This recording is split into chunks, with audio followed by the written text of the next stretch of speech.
Vision ఉన్న నాయకుడు నారా చంద్రబాబు నాయుడు జనసేనాని పవన్ కళ్యాణ్లతోనే రాష్ట్రం అభివృద్ధి చెందుతుందని కాకినాడ రూరల్ మండలం మాజీ ఎంపీపీ వాసిరెడ్డి యేసుదాసు పేర్కొన్నారు. కాకినాడ సర్పవరం జంక్షన్ వద్ద ఎన్టీఆర్ విగ్రహానికి వాసిరెడ్డి యేసుదాసు పుష్పాంజలి ఘటించి నివాళులర్పించి విజయనగరం పోలిపల్లి గ్రామంలో నారా లోకేష్ చేపట్టిన యువగళం పాదయాత్ర ముగింపోత్సవంలో పాల్గొనేందుకు పెద్ద సంఖ్యలో టీడీపీ నాయకులు కార్యకర్తలతో తరలివెళ్లారు. కార్యక్రమంలో కాకరపల్లి చలపతిరావు, బాబ్జీ, భూషణం, వాసిరెడ్డి జ్యోతికుమార్, వాసు, పిల్లి శ్రీధర్ తదితరులు పాల్గొన్నారు.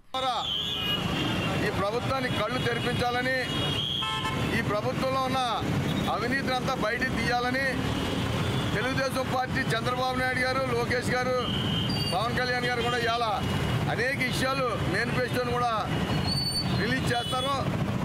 దీని మీద ఈ రాష్ట్రంలో జరిగిన ప్రజల అన్యాయం అన్నీ కూడా రాబోయే కాలంలో తప్పకుండా ఎత్తి చూపి ఈ వైసీపీ ప్రభుత్వం అన్యాయాన్ని, సైకో ప్రభుత్వం అన్యాయాన్ని కూడా అరికట్టడం జరుగుతుందని చెప్పి సందర్భంగా తెలియజేస్తూ, రాబోయే కాలంలో తప్పకుండా తెలుగుదేశం జనసేన ప్రభుత్వం అధికారంలోకి రావడం ఖాయం. తప్పకుండా అధికారంలోకి వచ్చిన తర్వాత ఈ సైకో ప్రభుత్వం ఎన్ని అన్యాయాలు చేసిందో, 3 రాజధానులను ప్రజలు మోసం చేసిందో, ఇచ్చిన హామీల్ని నవరత్నాలు దొంగల దొక్కిందని చెప్పి తెలియజేయడం జరుగుతూ ఉంది.